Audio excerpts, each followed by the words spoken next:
नमस्कार दोस्तों, मैं के साहू आप सभी का स्वागत करता हूं यूट्यूब चैनल रेवन स्टडी में। दोस्तों, मैं रोज़ की तरह आज भी आप सभी के लिए रीजनिंग के कुछ प्रश्न लेकर आया हूं, जिन्हें आप और मैं दोनों मिलकर सॉल्व करेंगे। दोस्तों, आज की क्लास स्टार्ट करने से पहले आप सभी के लिए मैं कुछ पंक्तियां लेकर आया हूं जो आप सभी को मोटिवेट करेंगी। ठीक है दोस्तों, तो वो पंक्तियां ये हैं, सुनिए। अपने लक्ष्य में कामयाब होने के लिए खुद पर विश्वास होना बहुत ज़रूरी है। दोस्तों, अपने लक्ष्य में कामयाब होने के लिए खुद पर विश्वास होना बहुत ज़रूरी है। आप समझ ही गए होंगे इन पंक्तियों का मतलब, क्योंकि दोस्तों अगर आप किसी भी एग्ज़ाम की तैयारी कर रहे हैं तो खुद पर विश्वास होना बहुत ज़रूरी है। आप किसी की बातों में आकर हताश मत होइए और अपने लक्ष्य की ओर ध्यान केंद्रित कीजिए और नए जोश के साथ चलिए स्टार्ट करते हैं आज की क्लास होमवर्क के प्रश्न के साथ। इसे आपने बड़ी ही आसानी से कर लिया होगा। मैंने कल होमवर्क में दिया था ये प्रश्न, लिखा है यहाँ पर 400 वर्षों में कितने लीप वर्ष होते हैं। तो दोस्तों, मैं आप सभी को बता चुका हूँ कि 100 वर्षों में जो होते हैं वो कितने होते हैं, 24। अब जो अगले 100 साल आएंगे, ठीक है, तो इसमें भी 24 होंगे। जो अगले 200 साल आएंगे उसमें भी 24 होंगे, और जो अगली जो 400वीं साल होगी उसमें दोस्तों कितने होंगे, 25 होंगे। 25 होंगे, क्यों होंगे? क्योंकि ये जो 400वां वर्ष है, इसमें ये शताब्दी वर्ष है। ये आप तो जानते हैं 100, 200, 300 ये सब शताब्दी वर्ष हैं, और ये 400वां भी तो शताब्दी वर्ष है। अब शताब्दी वर्ष में अगर लीप वर्ष की संख्या निकाल ली हो तो 400 से ही भाग देते हैं, तो 400 से 400 कट जाएगा एक बार, यानी जो 400वीं शताब्दी है वो लीप शताब्दी है। तो इस कारण इसमें कितने वर्ष होंगे, 25 लीप वर्ष होंगे। ठीक है दोस्तों, तो देखो आप इन सबको जोड़ लीजिए। 24 24 24 48 24 72 और 24 चौके 96 और 1 97, यानी टोटल कितने होंगे, 97 लीप वर्ष होंगे। कितने, 400 वर्षों में। ठीक है दोस्तों, बड़ी आसानी से कर लिया होगा इसे आपने। चलते हैं अगले प्रश्न पर। ये रहा आज का पहला प्रश्न, नंबर सीरीज से है। देखो दोस्तों, मैं हर बार की तरह इस बार भी बोल रहा हूँ कि आप सभी को सबसे पहले अंतर लेना है। तो चलिए लेते हैं इसका अंतर। तो 2 और 3 का अंतर 1, 3 और 10 का अंतर 7, 10 और 29 का अंतर 19, 29 और 66 का अंतर तो आपका 31 और 6 37, 37 का अंतर ये होगा। अब यहाँ तो आप समझ ही नहीं पा रहे होंगे क्या हो रहा, एक बार और ले लो अंतर। तो ये यहाँ पर कितना, 6 और 7 से 19 12 और 19 19 दूनी 38 में से एक जाएगा तो 18 19, तो यहाँ 18 का। अब आप समझ गए हो कि 6 12 18, तो अब कितने का अंतर होगा दोस्तों, 24 का। 24 इसमें जोड़ेंगे तो 7 4 11 3 2 5 1 6, यानी यहाँ पर अंतर कितने का होगा, 61 का। यानी 66 और 61 जोड़ेंगे तो 6 1 7 6 6 12, यानी 127। जो आपका बी ऑप्शन में दिया गया है वो राइट उत्तर हो जाएगा। ठीक है दोस्तों, चलते हैं अगले प्रश्न पर। ए रहा, लिखा है एडिशन को IDETNINOI लिखा जाता है। तो EDITION, एडिशन को क्या लिखा जाता है, IDETNOI।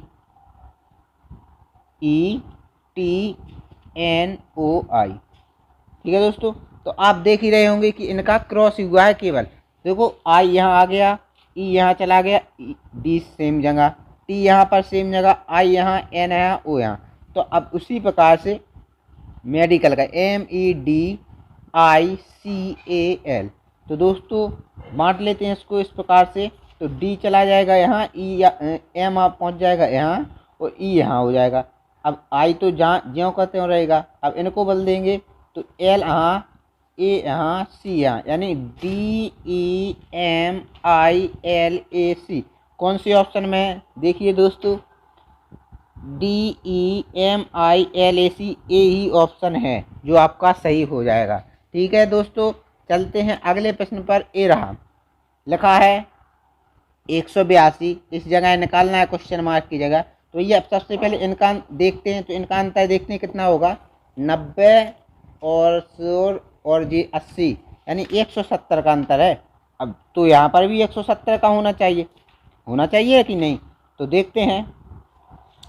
कि अगर 170 का यहाँ पर अंतर करेंगे तो 170 जोड़ेंगे अगर इसमें तो कितना आएगा 2 और 8 7 15 और 2 1 3 352। तो ऑप्शन ही नहीं है दोस्तों, तो क्या करेंगे देखते हैं दोस्तों। अगर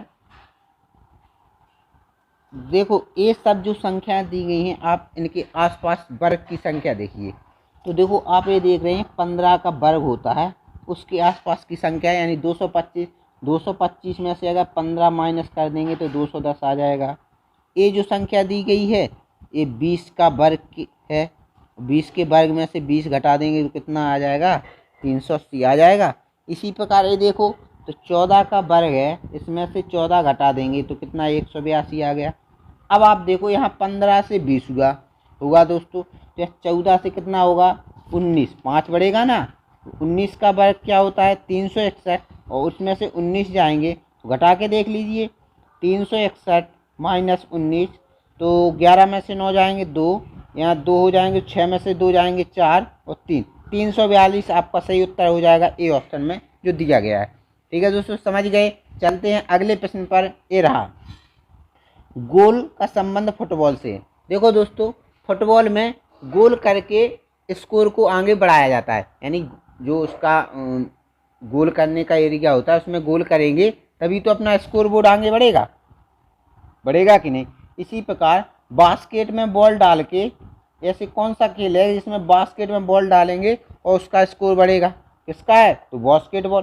देखो पोलो में तो होता नहीं है, पोलो में तो होता नहीं, वॉलीबॉल में तो क्या होता है हैंड पर खेली जाती है, क्रिकेट में क्या होता है गेंद बल्ला, तो इसमें एक ही ऑप्शन बचा जो आपका सही हो जाएगा बास्केटबॉल। ठीक है दोस्तों, चलते हैं अगले प्रश्न पर। ए रहा लिखा है यदि ए बी की माँ है, ए किसकी माँ है बी की, ए बी की माँ है, बी का जेंडर क्लियर नहीं हुआ अभी दोस्तों। ठीक है, सी ए का पुत्र है, सी ए का पुत्र है, डी ई का भाई है, डी जो है किसका भाई है ई का भाई, ऐसे यहाँ जोड़ लेंगे बाद में।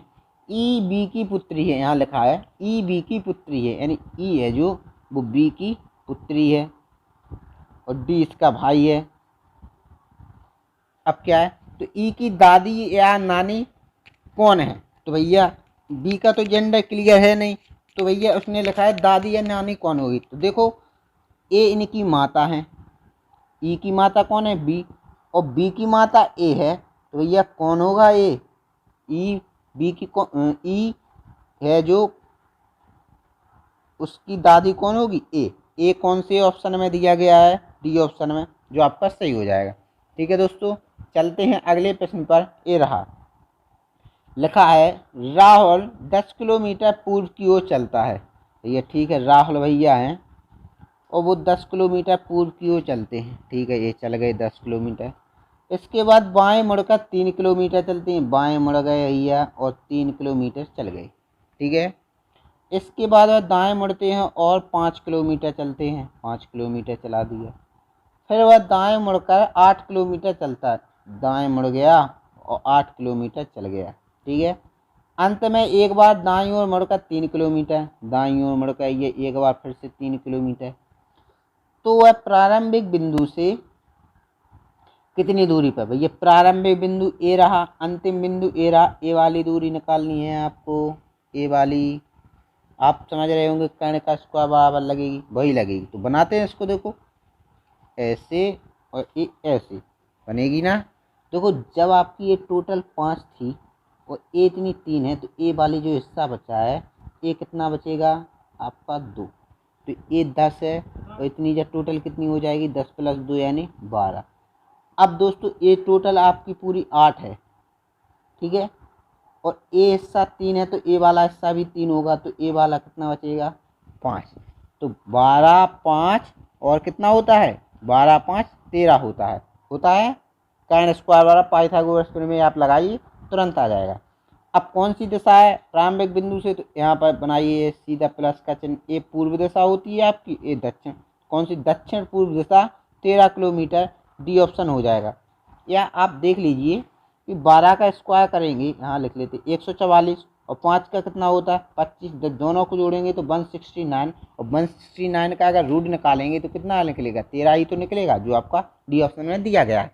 ठीक है दोस्तों, चलते हैं अगले प्रश्न पर। ये रहा, लिखा है गाड़ियों की एक पंक्ति में मारुति बाईं ओर से 20वें स्थान में। भैया गाड़ियों की एक पंक्ति है और मारुति गाड़ी है वो 20वें स्थान पर है, 20वें स्थान पर। होंडा मारुति के 10 स्थान दाएं हैं। अब होंडा है जो मारुति के 10 स्थान दाएं हैं, तो 10 स्थान दाएं इसी साइड होगी ना, 10 स्थान आगे, तो कितने नंबर पर है 30वें नंबर पर, यही हुई। तथा पंक्ति के बिल्कुल मध्य में जो होंडा गाड़ी है जी, ये पंक्ति के टोटल मध्य में है, यानी इसके पीछे भी गाड़ियां हैं। तो पंक्ति में कुल कितनी गाड़ियां हैं, देखिए आप, अगर ये 30 है तो इसके आगे कितनी हुई होंगी, यहाँ से यहाँ तक 29, और इसके पीछे भी तो 29 होगी, तभी तो ये बिल्कुल सेंटर में हुआ। देखो पंक्ति के बिल्कुल मध्य में है, तो आप जोड़ लीजिए 29, 29 दूनी 98, 59। ठीक है, ये आपका आंसर हो जाएगा। या आप फॉर्मूला लगा दीजिए, टोटल बराबर लेफ्ट प्लस राइट -1। देखो पंक्ति के बिल्कुल जो सेंटर में है वो दोनों साइड से 30वें ही क्रमांक पर होगा, तो यहाँ देखिए 30 + 30 -1, 60 -1 कितना होगा 59, जो आपका बी ऑप्शन में दिया गया आपका सही हो जाएगा। ठीक है दोस्तों, चलते हैं अगले प्रश्न पर। ये रहा, लुप्त संख्या खोजिए। ठीक है दोस्तों, लुप्त संख्या खोजना है तो कैसे देखते हैं इसको। दोस्तों आप इसको अगर 12 और 4 जोड़ देंगे तो 16 हो जाएगा। ठीक है, यहाँ तो आपका चलो ये चल गया, यहाँ पर अगर जोड़ेंगे तो 106 होना चाहिए, लेकिन यहाँ 152 लिखा है, तो ये तो लॉजिक लगना नहीं है इसमें। अब आप देखिए यहाँ पर अगर अंतर कहते हैं तो कितना बचेगा 6 बचेगा, 6 बचेगा ना, और 12 और 96 का अंतर करेंगे तो कितना बचेगा दोस्तों 84। ठीक है, तो 84 का मान लो इन्होंने रिवर्स लिख दिया। ठीक है, अब यहाँ अगर 16 घटाएंगे तो कितना बचेगा आपका 6 और 136। 136 को अगर रिवर्स भी करेंगे तो 361 होगा, तो 361 तो ऑप्शन है। अब क्या लॉजिक लगना है वो देखिए दोस्तों, क्या है, देखो 4 का स्क्वायर करेंगे तो कितना आएगा 16, में से 10 घटा देंगे कितना बचेगा 6। 12 का स्क्वायर 144 में से जब 96 घटा देंगे तो कितना बचेगा, देखो 4 और 44 48 बचा। इसी प्रकार 16 का स्क्वायर होता है 256 में से आप 152 घटा देंगे कितना बचेगा 104, जो आपका डी ऑप्शन में दिया गया सही हो जाएगा। ठीक है दोस्तों, डी ऑप्शन आपका करेक्ट आंसर होगा। चलते हैं अगले प्रश्न पर। ये रहा, लिखा है निम्नलिखित आरेखों में से उस आरेख का चयन कीजिए जो फल, आम और पके हुए को दर्शाता है। देखो दोस्तों, जितने भी आम होंगे वो क्या होंगे, फल की श्रेणी में ही तो आएंगे। जितने भी आम होंगे वो सब क्या होंगे, फल ही होंगे। होंगे कि नहीं होंगे, बिल्कुल होंगे। जितने भी आम हैं वो क्या हैं, सब जितने भी आम हैं, यहाँ बनाते हैं थोड़ा, वो क्या हैं, फल हैं। अब क्या कह रहा है, पके और पके हुए को दर्शाता है। भैया कुछ आम ऐसे भी तो होते हैं जो पके हुए होते हैं, और कुछ फल ऐसे भी तो होते हैं जो पके हुए होते हैं कि नहीं। देखो कुछ आम पके हुए हो गए, कुछ फल भी पके हुए हो गए, कुछ ऐसे फल होंगे जो पके और भी कुछ पके हुए होंगे। तो मतलब आपका कौन सा ऑप्शन हो जाएगा, बी ऑप्शन आपका सही हो जाएगा। देखो सभी आमों को आप पके हुए नहीं कह सकते हैं, क्योंकि कुछ आम कच्चे भी तो होते हैं, कुछ केले मतलब कुछ फल भी तो कच्चे होते हैं कि नहीं। सभी फल थोड़े ना पके होते हैं। ठीक है, आप समझ गए होंगे अच्छी तरह से। चलते हैं अगले प्रश्न पर। चीज़ें एकदम मज़ेदार चल रही हैं, चकाचक, कोई परेशानी वाली बात नहीं होगी दोस्तों। आपको मज़ा आ रहा है तो दिल से लाइक करते जाइए वीडियो को और हल करते जाइए। ठीक है दोस्तों, अब लिखा है प्रश्न में है कि दी गई आकृति में कितने आयत हैं। दोस्तों मैं आप सभी को वर्ग गिनना सिखा चुका हूँ, त्रिभुज गिनना सिखा चुका हूँ। अब आप सभी को मैं आयत गिनना सिखाने वाला हूँ, वो भी किसके ट्रिक के साथ, ऐसी ट्रिक कि आप हमेशा याद रखोगे। ठीक है दोस्तों, तो वर्ग की तरह इसको करना है। कैसे करते हैं, वर्ग की जो ट्रिक लगाते हैं, देखो इसमें अगर इतने त्रिभुज गिनेंगे तो आपका टाइम वेस्ट हो जाएगा ना, टाइम वेस्ट हो जाएगा। तो इसका एक ही तरीका है, देखिए आप मेरे साथ। सबसे पहले तो आप रो में नंबर डालेंगे इसमें, तो 1 2 3 4। अब इसके बाद कॉलम में डालेंगे तो 1 2 3। ठीक है दोस्तों, अब आपको कुछ नहीं करना है, रो को जोड़ लीजिए, कॉलम कॉलम को जोड़ लीजिए। भैया इन सबको जोड़ेंगे आप तो 4 3 7 2 9 1 10 होगा ना, 10। तो अब कॉलम साइड से जोड़ लीजिए आप इनको भी, तो 3 2 5 1 6।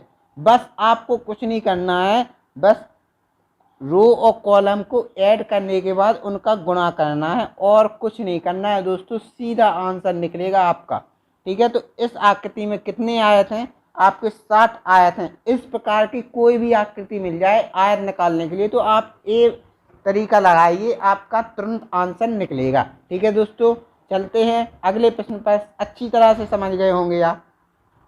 लिखा है, दी गई उत्तर आकृतियों में से कौन सी बिल्कुल सही दर्पण प्रतिकृति होगी जब दर्पण एम एन पर रखा हो। भैया ए है एम एन, और आपका जो दर्पण है वो कहाँ है, इस प्रकार का है। ठीक है दोस्तों, समझ रहे, आकृति छोटी है थोड़ा, इस प्रकार आप समझ जाइए। अब भैया जो आकृति बनेगी वो कैसे, अगर नीचे दर्पण लगाए तो आकृति आपकी पलट जाएगी, इस प्रकार की आकृति नहीं हो जाएगी। देखो ऐसी ऐसी, ये आपका कप का मुंह हो गया, ये आपकी कप की ऊपर की स्टैंड हो गई इस टाइप की। ठीक है, और जो कप का निशान होगा वो, अरे मेरी कला इतनी अच्छी नहीं है इसलिए वो मिस्टेक हुआ। आप अब देख सकते हैं ये आकृति पलट जाएगी। तो देखो ए ऑप्शन में तो सीधी आकृति ए नहीं होगा, बी ऑप्शन में पलटी है, लेकिन ये जो इसका जो पकड़ने वाला कन्ना होता है ना, तो वो इस साइड है ना हैंडल, और जबकि होना किस साइड चाहिए, इस साइड। तो ए वाला भी गलत, ए सीधा है तो ए भी गलत, बचा कौन सा, सी ऑप्शन आपका राइट आंसर होगा। ठीक है दोस्तों, चलते हैं अगले प्रश्न पर। ए रहा, लिखा है, निम्नलिखित विकल्पों में से उस शब्द का चयन कीजिए जो दिए गए शब्दों की अक्षरों का प्रयोग करके नहीं बनाया जा सकता है। ट्रेडिशनल शब्द लिखा है, इससे देखना है कौन सा शब्द नहीं बनाया जा सकता। यह एक अक्षर का प्रयोग केवल एक ही बार करते हैं। अगर इसमें इस स्पेलिंग में अगर एक अक्षर 2 बार दिया गया है तो उसका प्रयोग 2 बार करेंगे, अगर एक अक्षर 1 बार दिया गया है तो उसका प्रयोग 1 बार करेंगे। आप समझ गए होंगे। तो यहाँ लिखा है नेशनल, तो नेशनल की स्पेलिंग बनाते हैं तो एन ए यहाँ से मिल गया, टी आई यहाँ से मिल गया, ओ यहाँ से मिल गया, एन फिर से आ गया यहाँ पर। तो भैया पूरी ट्रेडिशनल में एक ही बार एन का प्रयोग हुआ है, और वो कहाँ पर है, यहाँ पर है अकेला। तो भैया जो एन का प्रयोग है वो एक ही बार होगा, जबकि नेशनल में 2 बार एन है, तो ये आपका ए ही वाला शब्द आपका नहीं बनाया जा सकता है। ठीक है दोस्तों, ए ऑप्शन आपका सही हो जाएगा। चलते हैं अगले प्रश्न पर। ये रहा, लिखा है, यदि बीते कल से पहला दिन बुधवार था, तो सबसे पहले आज बनाइए दोस्तों। इसके लिए आज, ये होता है आज। बीते कल यानी ये हुआ आपका बीता कल, उससे पहले वाला दिन, ये वाला दिन क्या है, यानी परसों बुधवार था। तो कल क्या होगा, कल क्या था, गुरुवार, आज क्या है, शुक्रवार। अब उसने पूछा क्या है, तो रविवार कब होगा, शुक्रवार के बाद शनिवार, और आपका इसके बाद रविवार। तो यानी कब होगा, यानी देखिए आप, आज से यानी आने वाले परसों, ऑप्शन है आने वाला परसों नहीं है, आज से दूसरा दिन, तो भैया ए है ऑप्शन नहीं है। अब ऑप्शन है आपके क्या, आने वाले कल से अगला दिन। ठीक है, देखो ये हुआ आपका आने वाला कल, उससे अगला वाला दिन रविवार है, यानी डी ऑप्शन आपका सही हो जाएगा। ठीक है दोस्तों, अच्छी तरह समझ गए। चलते हैं अगले प्रश्न पर। बहुत मज़ा आ रहा है आप सभी को, करते जाइए मेरे साथ इनको हल। लिखा है, कथन है, ईमानदारी सबसे अच्छी नीति है। कथन में कहा गया है कि ईमानदारी सबसे अच्छी नीति है। अगर सबसे अच्छी नीति है भैया ईमानदारी, अब इस हिसाब से अपन आंसर देंगे क्या है कि केवल कुछ ही लोगों को ईमानदार होना चाहिए। भैया आप बताओ, अगर ईमानदारी अच्छी चीज़ है, अगर अच्छी नीति है, तो केवल कुछ ही लोग लें, सभी लोग लें, अच्छी चीज़ है थोड़ी ना, ईमानदारी थोड़ी कोई बुरी चीज़ है इससे कुछ ही लोग लें, अच्छी चीज़ है तो सभी लोग लेंगे। तो इसका मतलब पहला वाला तो निष्कर्ष आपका गलत हो जाएगा। सबको ईमानदार होना चाहिए, बिल्कुल यही तो बात कथन में कही गई, इसी हिसाब से तो निष्कर्ष देना है। तो ये ईमानदारी सबसे अच्छी निधि है, तो उस ईमानदारी को सब अपनाएं, यानी सबको ईमानदार होना चाहिए, यानी दूसरा वाला निष्कर्ष आपका सही हो जाएगा, यानी बी ऑप्शन आपका सही, केवल निष्कर्ष 2 सही है। ठीक है दोस्तों, चलते हैं आज के आखिरी प्रश्न पर। ये रहा असमानता से प्रश्न है दोस्तों, मैंने ऑप्शन नहीं दिए हैं इसके, ऐसे ही हल करेंगे क्योंकि स्पेस कम हो जाता है, यहाँ जगह कम बचती है। तो देखते हैं, मैं आप सभी को बता चुका हूँ कि इनमें 5 चिन्हों का खेल है। ए चिन्ह जो बना रहा हूँ मैं, इन चिन्हों का प्रयोग है। देखो ये 2 चिन्ह ये होते हैं राजा, मान लेते हैं अपन, तो सबसे बड़ा इनकी सबसे ज़्यादा चलती है। ठीक है, और फिर इसके बाद ये हो गए राजा के क्या, मंत्री। राजा के बाद किसकी चलेगी, मंत्रियों की। और बराबर का चिन्ह हो गई प्रजा, ये प्रजा की तो कम ही चलती है, तो प्रजा का साइन तो बहुत ही कम प्रयोग होगा। ठीक है, तो अब इस सबको अपन जोड़ते हैं जल्दी से फटाफट। एम बड़ा और बराबर है एन के, एन बड़ा है आर से, आर बड़ा है डब्ल्यू से। अब यहाँ पर एक कथन हो गया, दूसरा कथन है यहाँ से, तो ये इनमें कॉमन देखते हैं अपन कि सबसे पहले कॉमन कौन है। कॉमन यहाँ देखो डब्ल्यू मिल रहा है, आपको मिल रहा है, तो डब्ल्यू से ही जोड़ेंगे। तो डब्ल्यू छोटा और बराबर है एल के, तो भैया ये बन गया। और जे बड़ा है एल से, ऐसा हो गया। और जे बराबर है ई के, ये आपकी बन गई होगी बड़े ही कायदे से। इस तरह से आप सभी ने जोड़ भी ली होगी। ठीक है दोस्तों, करते हैं इसको हल। अब पहला कथन निष्कर्ष क्या कह रहा है, ई बड़ा है डब्ल्यू से, तो भैया ई ए है और डब्ल्यू ए है, यानी ई से अपन को ए पर, ई डब्ल्यू पर जाना है। तो ये ई से आराम से जे पर आ जाएंगे क्योंकि बराबर का साइन है, कोई दिक्कत नहीं, कोई परेशानी वाली बात नहीं। और जे से एल पर भी आ जाएंगे क्योंकि यहाँ पर मुंह खुला है, कोई दिक्कत वाली बात नहीं हुई। एल से डब्ल्यू पर भी चले जाएंगे क्योंकि यहाँ पर भी मुंह खुला है, तो कोई दिक्कत है। अब इनके बीच में जो चिन्हों का प्रयोग हुआ है, कौन कौन से, एक मंत्री, एक राजा, एक प्रजा, तो ये इन सब में बड़ा कौन सा होता है, प्रजा। वही चिन्ह इसके बीच में लगा है, तो आपका ए वाला क्या हो जाएगा, सही हो जाएगा। ठीक है दोस्तों, समझ रहे। अब देखते हैं दूसरा कथन, एम बराबर और एम बड़ा और बराबर है एल के, तो एम ए रहा आपका, एल ए रहा, यानी एम से एल पर जाना है, तो एम से आप एन पर आराम से पहुंच जाएंगे। एन से आर पर भी आसानी से पहुंच जाएंगे, आर से डब्ल्यू पर भी आसानी से पहुंच जाएंगे। अब आप ये सोचिए, क्या डब्ल्यू से एल पर पहुंच पाएंगे, नहीं पहुंच पाएंगे, क्योंकि यहाँ पर इस साइन विपरीत चिन्ह आ गया है, और यहाँ पर विपरीत चिन्ह आ जाए तो समझ लो वहाँ से रास्ता ही नहीं है आगे जाने के लिए, तो आपका ए वाला तो गलत हो गया है। ठीक है दोस्तों, अब चलते हैं अगले वाले पे, निष्कर्ष पे क्या कह रहा है वो, एन बड़ा है जे से, यानी एन से जे पर जाना है, तो एन कहाँ है, ए रहा, जे कहाँ है, ए रहा, है ना। तो अब चलते हैं, जे से एल पर बड़ी ही आसानी से पहुंच जाएंगे, आपको कोई दिक्कत नहीं क्योंकि रास्ता खुला है। ठीक है, एल से डब्ल्यू पर भी आसानी से पहुंच जाएंगे क्योंकि यहाँ पर भी रास्ता खुला है। ठीक है, अब आप ये बताइए डब्ल्यू से क्या आर पर पहुंच पाएंगे, नहीं पहुंच पाएंगे क्योंकि यहाँ पर साइन विपरीत है, विपरीत साइन यानी रास्ता बंद, तो यानी तीसरा वाला भी गलत। अब लास्ट जो रह गया उसको चेक करते हैं। ठीक है, एन बड़ा है डब्ल्यू से, तो एन रहा आपका ए और डब्ल्यू रहा आपका ए, तो एन से आर पर बड़ी आसानी से पहुंच जाएंगे क्योंकि चिन्ह का मुंह जो है खुला हुआ है। आर से डब्ल्यू पर भी आसानी से पहुंच गए, कोई दिक्कत वाली बात नहीं, कोई परेशानी वाली बात नहीं। देखो एन से डब्ल्यू पर अपन आसानी से पहुंच गए। अब इन दोनों के बीच में जो प्रयुक्त चिन्ह हुए, कौन कौन से हुए, राजा ही चिन्ह प्रयोग हुए, और इनके बीच में राजा ही लगा है, तो ये वाला भी आपका सही हो जाएगा। तो इससे क्या निष्कर्ष निकलता है कि आपका पहला निष्कर्ष और चौथा निष्कर्ष सही है। ठीक है, ये आपका सही आंसर हो जाएगा। चलते हैं होमवर्क वाले प्रश्न की ओर। ये रहा, ये आपको होमवर्क में करना है, इसका आंसर आप हमें कमेंट में करें। वीडियो अगर पसंद आई हो तो दिल से लाइक करें और वीडियो को शेयर करें, चैनल को सब्सक्राइब जरूर कर लें, सब्सक्राइब करना ना भूलें, और साथ ही साथ बेल आइकन जरूर दबा लें ताकि आपको हर वीडियो की अपडेट तुरंत की तुरंत मिल जाए। ठीक है दोस्तों, तो मिलते हैं अगली वीडियो में, तब तक आप खुश रहिए। खाते पीते रहिए। Bye bye, tata, take care. घर पर रहें, सुरक्षित रहें।